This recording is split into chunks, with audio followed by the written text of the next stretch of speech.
Hello, I am Captain Cass Forrington, and we are about to embark on a fantastic voyage. This is the universe, the Creator, and you. Although I will be explaining some science to you to begin with, this is primarily a spiritual journey. Our destination is the Kingdom of Heaven. All voyages must have a beginning. Your screen will go black for a few moments because that is where all of this you see behind me, and you yourself, begins. It begins with space-time. Not space and time, but space-time, a single thing with two aspects, space and time. This is the beginning. Space is a lightless void, and time is evolving that space forward. Forward is in the forward direction of time, and I'll explain that more in a moment. This space-time is created by the simple awareness of being here, which is space, and now, which is time. I'll be silent for a few moments so you can consider the state of being.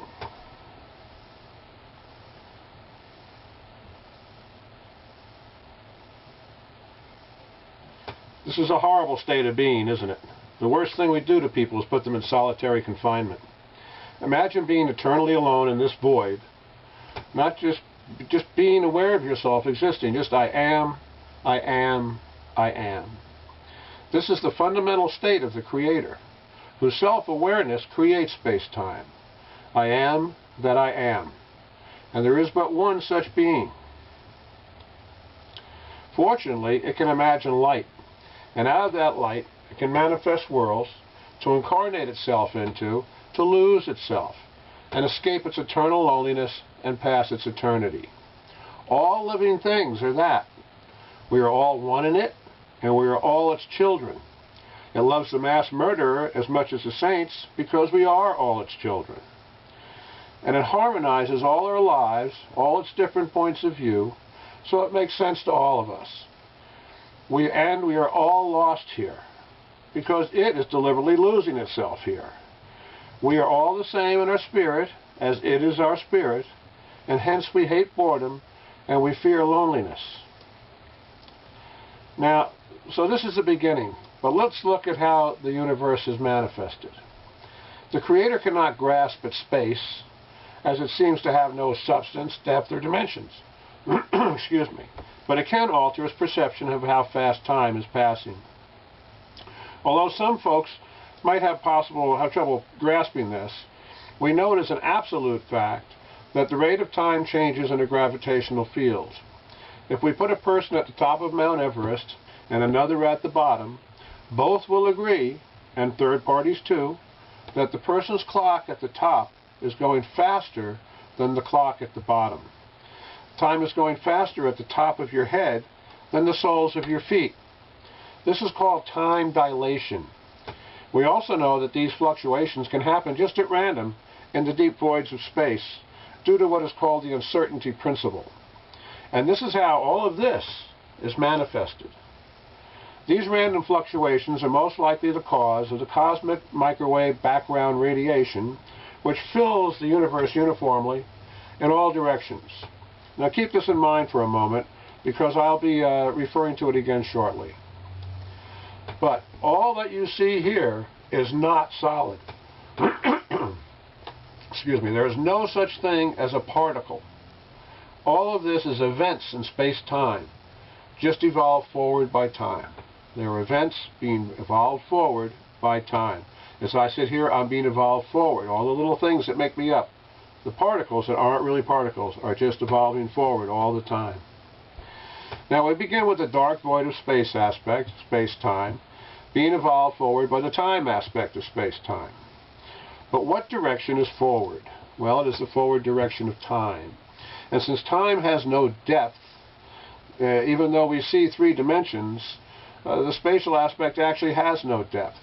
We are just seeing and are part of an evolving energy field, the space-time continuum. Now, when a time dilation gradient is introduced, several things happen. At the faster end of the gradient, the space must contract so that the speed of light, which is a constant, is maintained. And also, because time is going faster there, the frequency of any photons of light is higher, which increases energy and pressure.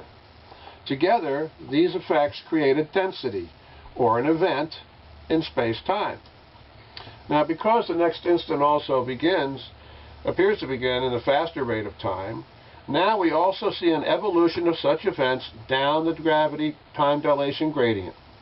This is gravity, and it is why gravity only has one direction, and why it overpowers all the other forces so easily, even though it appears to be so weak. It is an irresistible evolutionary force in time. Now, we have no definition for energy. We merely define it as the ability to perform work. And one form of energy can be transformed into other forms. Chemical energy can be converted to heat energy, which can be converted to mechanical energy, etc. Now, the fundamental energy of the universe is the energy of time evolving space forward. The evolution of an event down the gradient, down the time dilation gradient, is the manifestation of kinetic energy from this fundamental energy. Throughout the universe, we see spherical dilation gradients, or pits. Now, remember the cosmic microwave background radiation? Well, when a standing wave forms in that radiation, a wave that doesn't fluctuate up and down, we get a tiny density, as I just described, that forms the center of a spherical dilation pit. And once one of these forms, others are induced to form nearby. Now, as the gravitational direction of evolution has nowhere to go at the focus of a pit, it shatters and spins off in opposite directions. These spins, or events, form the two primary particles that are particle events, not solid, that recombine to make up all the matter of the universe. And those two particles are the electron and the up quark. When they combine together again, they form the first combination of the two, called a down quark. And a proton, the center of a hydrogen atom, is made up of two up quarks and one down quark. And since a down quark is a combination of an electron and an up quark, we can say that the proton is actually three up quarks combined with an electron. And then when another electron is attracted to and captured by the proton whirring around it, we have a hydrogen atom. And that's the primary element, the lightest element there is. And everything else is formed by combining those parts together. Now, as other pits develop into hydrogen atoms, we get a cloud of hydrogen gas, a nebula. And the evolution of these events evolve towards the centers of the larger of them, and then we see densities accumulate and grow in size and energy and pressure as the gravitational direction of evolution impedes on itself from all directions at the focus of the spherical pit. And as the density grows at the center of the pit, we see pressure build, and kinetic energy we saw manifested in the dilation gradient is now transformed into heat energy, and we end up with the hydrogen fusion that forms a star and forces the protons and electrons to combine to form all the other elements that make up all the matter in the universe. Now, mind you, these are just particle events. There's no depth to any of this. Now, this is a very simplified explanation because each direction has its opposite. Up has down, right has left, forward has backward. For this reason, we have what scientists call different colors and flavors of quarks, and electrons have their opposite in positrons. But there is no reason to go further into that here, because none of these particles are permanent, and they're all just happening events. Now that we have the foundation and have shown that all we see is just evolving events in an energy field, with no real depth, we can move forward. Now, this photo was taken with the Hubble telescope, the Deep Space Telescope, and it is looking the farthest we have seen into deep space. It was taken through a very small window in the stars around us that normally block such distant viewing.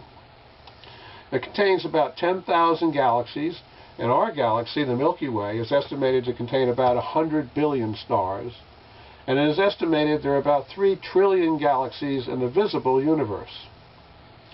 So why do we call it the Hubble telescope? Well, at the time Albert Einstein was completing his theory of general relativity, an astronomer named Edwin Hubble was looking out as far as he could see into deep space, and he was the first to notice in the 1920s that there seemed to be what were countless other galaxies outside our own Milky Way. At the time, Einstein was trying to find a cosmological constant to add to his equations that would create a stable universe that didn't collapse in on itself due to gravity, creating singularities and then big bangs, or expand out forever due to inertia. Now, everyone thought this constant had to exist because otherwise the universe would not be eternal, and that would make no sense. And then Hubble discovered something else that threw a wrench into the works. He noticed that the farther away a galaxy was, the redder it looked. I don't know if you can see these little arrows pointing to the red galaxies. They called the shift in color the Hubble shift. And the only explanation anyone could come up with is that the galaxies were accelerating away from us faster and faster the farther away they were. Well, they tried to explain it other ways, like tired light, but all were quickly disproved. And since that time, scientists have been fruitlessly trying to explain how this could possibly be happening. Hence, we hear a lot about so-called dark energy. That simply means they have no idea what energy could be causing it. Even Einstein was confounded by this, and he threw up his hands and gave up trying to find his cosmological constant. And he spent the rest of his life trying to find a unified field theory, all to no avail. And the reason he failed is that he and no one else found the other reason for the Hubble shift. They didn't realize there could be two reasons, but there are. As I mentioned at the beginning, we do not have space and time, but rather space-time, a single thing with two aspects. This means that every effect we see in space, or think we see, there is a corresponding effect in time. And the appearance of galaxies accelerating away from us in space can also quite simply be explained as an acceleration in the rate of time each of us experiences within ourselves. Now, as we look out into deep space to what is called the cosmological horizon, the farthest we can see, galaxies appear to be accelerating away from us at the speed of light. When an object appears to accelerate away from us at the speed of light, time also appears to stop for that object. Now, we know nothing can actually move through space at the speed of light. Einstein proved that. This is why scientists say the universe has to be expanding, because then the galaxies aren't moving through space, but within the expanding space, like a loaf of bread rising. Either way, time has to appear to stop at the cosmological horizon. Now, if we experience a 2.2686th of a billionth of a second of acceleration within ourselves in the rate of time, we see the same thing. As we look outward, we're always looking back in time because it takes time for light to travel to us. It's impossible to see anything in the present. Even my finger in front of my nose is in the past for me. And you. This acceleration in time we experience within us also means we are looking at slower and slower time. And at the cosmological horizon, time appears to stop. And when this acceleration is added to Einstein's equation, we find that collapses and infinite expansions, singularities, and big bangs become impossible. This is the missing cosmological constant Einstein missed that completes his equation. Now, the proof of this acceleration is right in front of us when we look at the trees. Trees grow upward against the gravitational direction of time. Upward against gravity. Isn't that beautiful? Now, it is impossible to move upward in a gravitational field without acceleration. It just can't happen.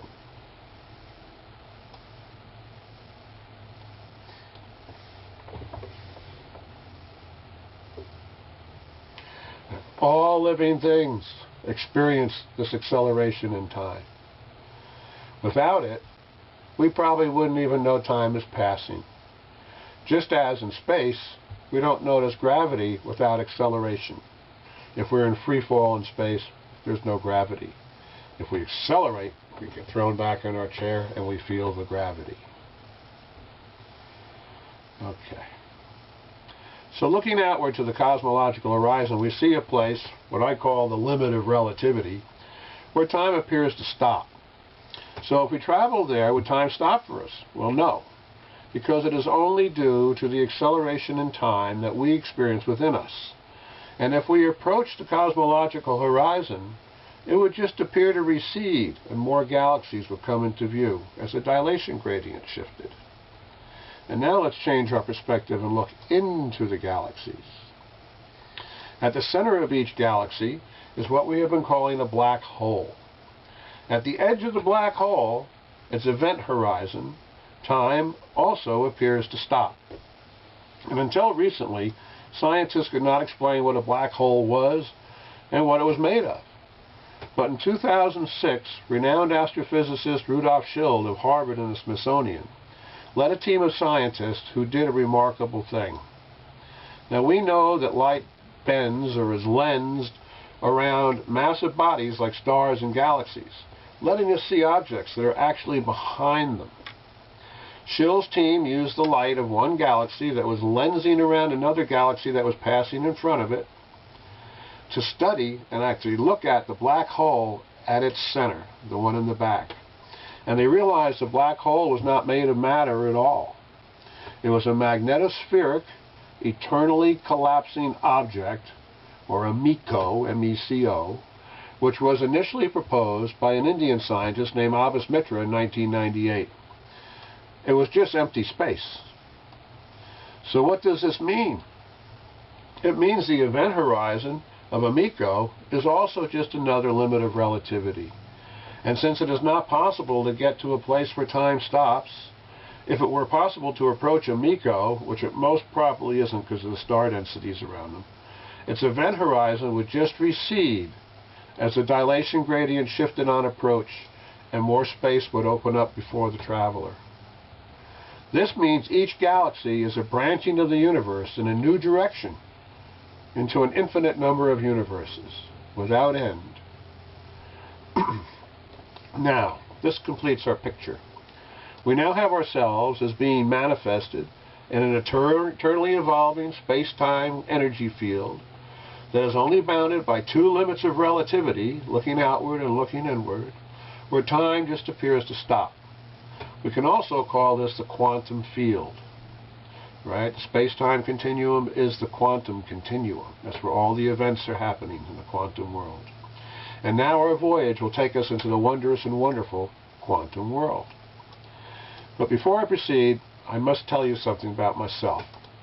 I graduated the United States Merchant Marine Academy at Kings Point, New York, with honors in 1972.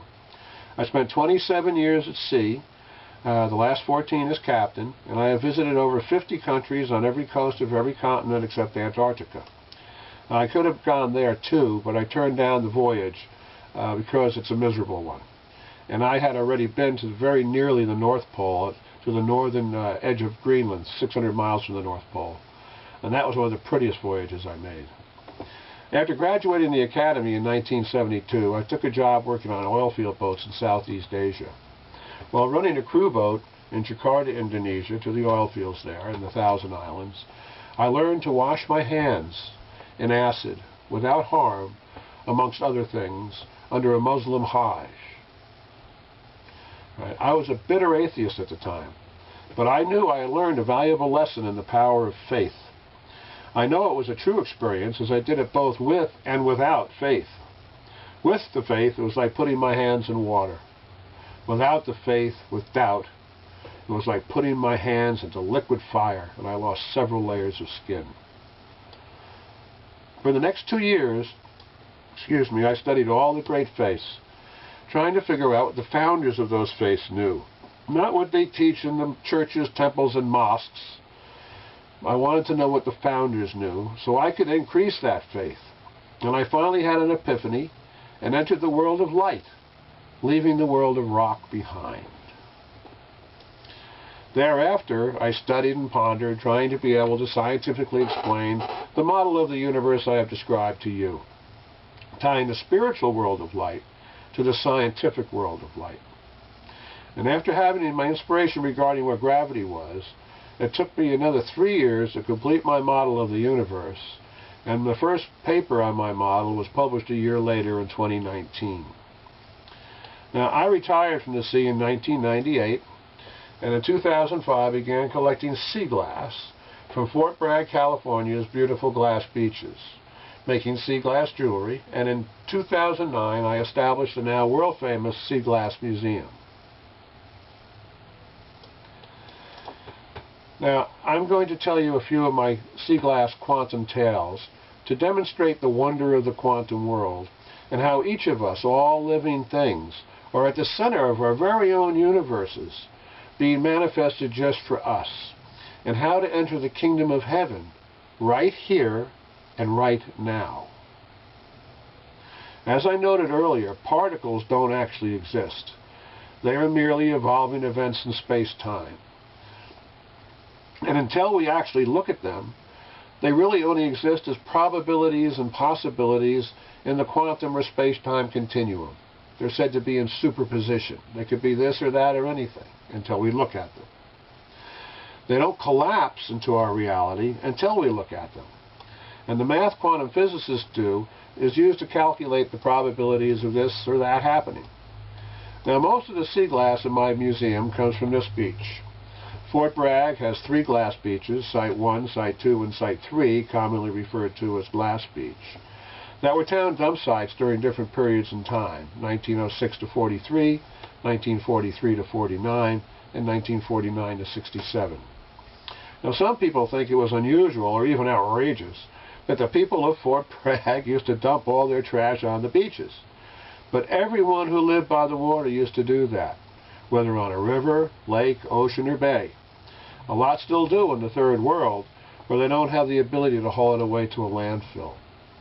Landfills represented and still represent severe health risks with rats that carried plague, etc.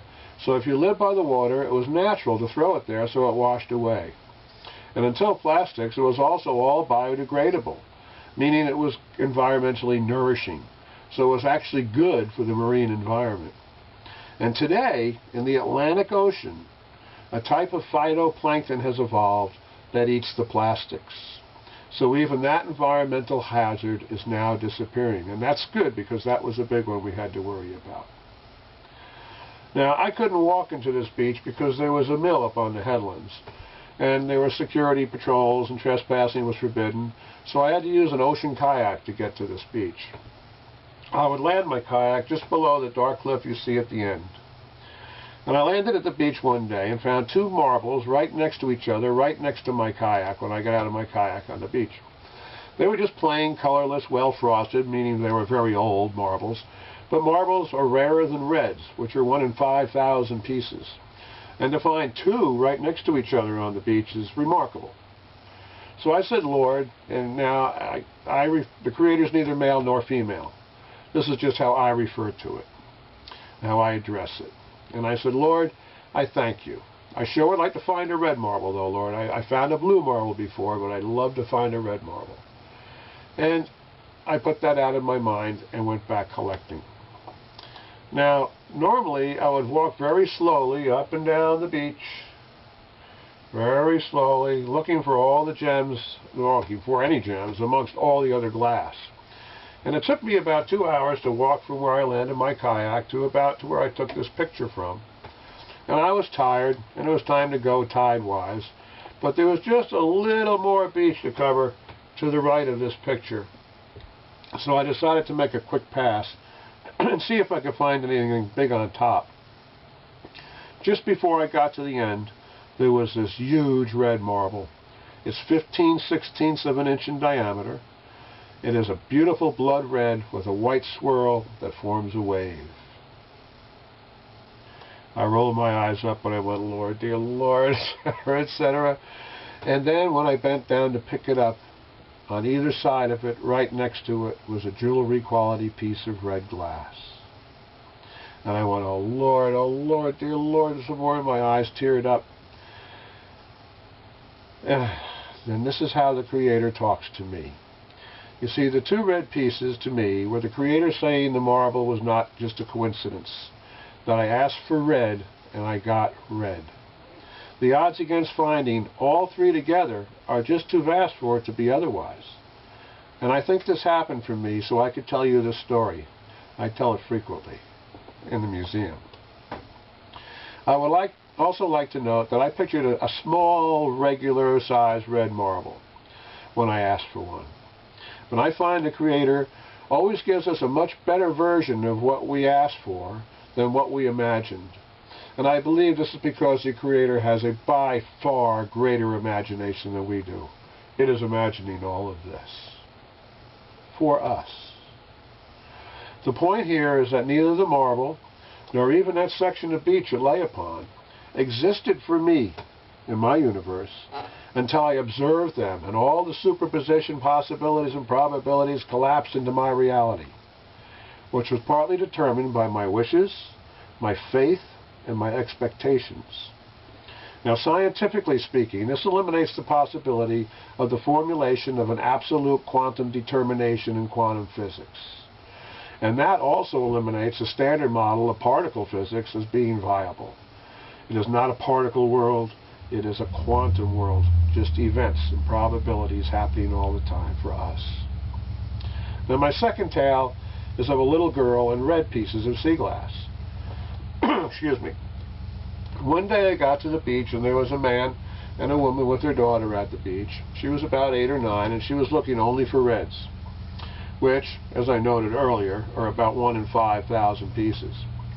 In 2 hours she found 9 reds, whereas I, who was looking for whatever amongst all the other glass, would find a red every 3 or 4 months. At one point she came running up to me and we started talking, yada yada yada, and as we were finishing up, she looked down and she picked up a beautiful piece of red glass right from between my feet, and I wanted to strangle that poor little girl. But of course I just nod. And later that day I found one of my own, a beautiful one.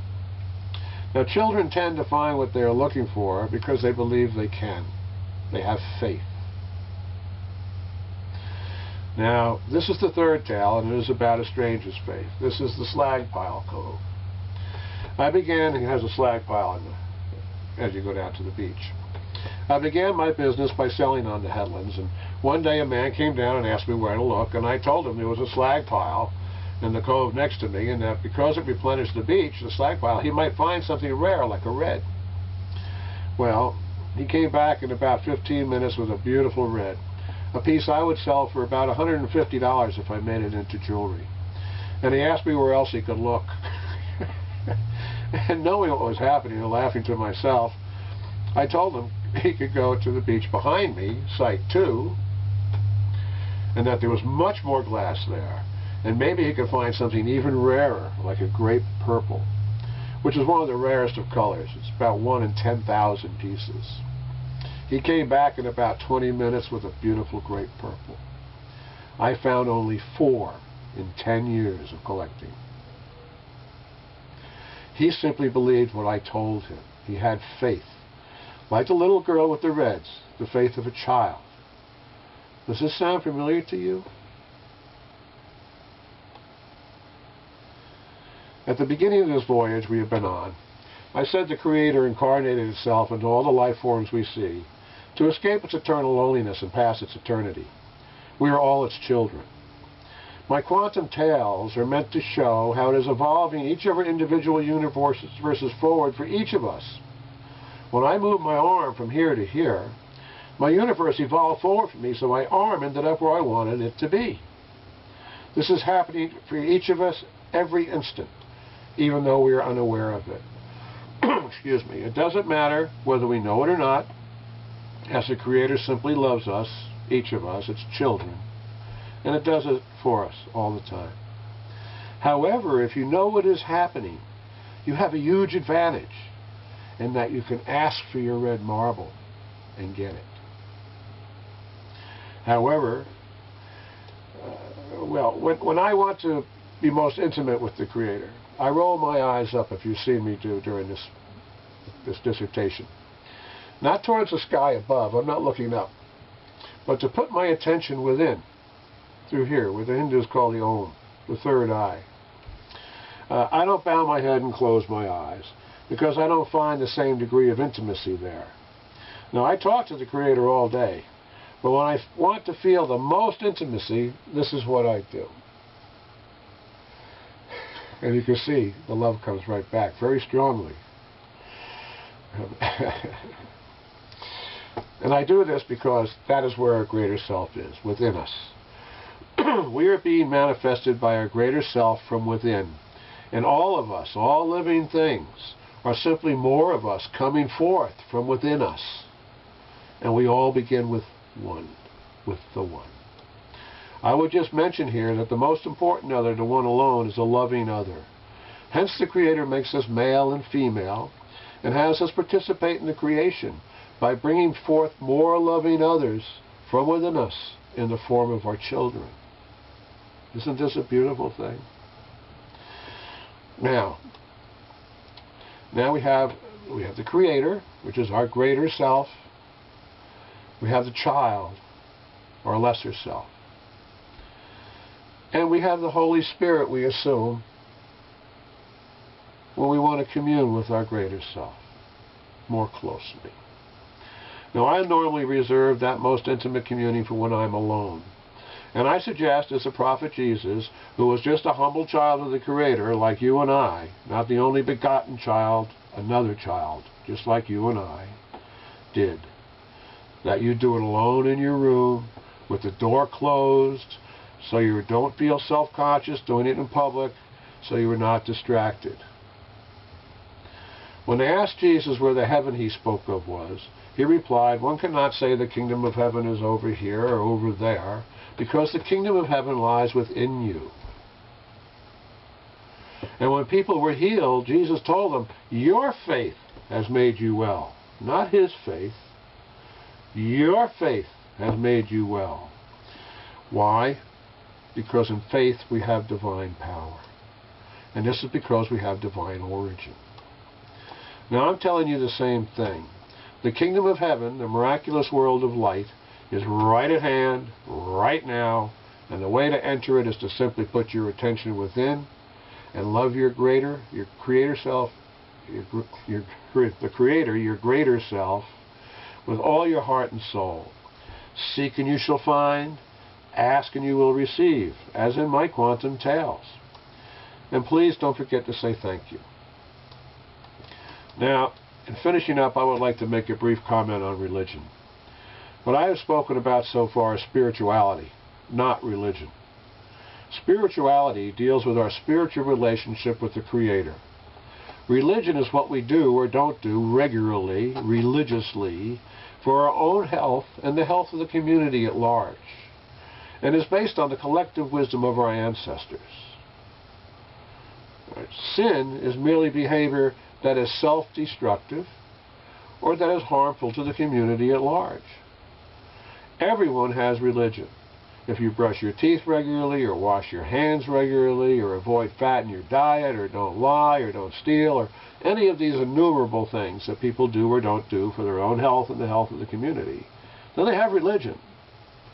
So everyone has religion, but not everyone has spirituality. In conclusion here, I would caution all to avoid gluttony, the overindulgence in anything.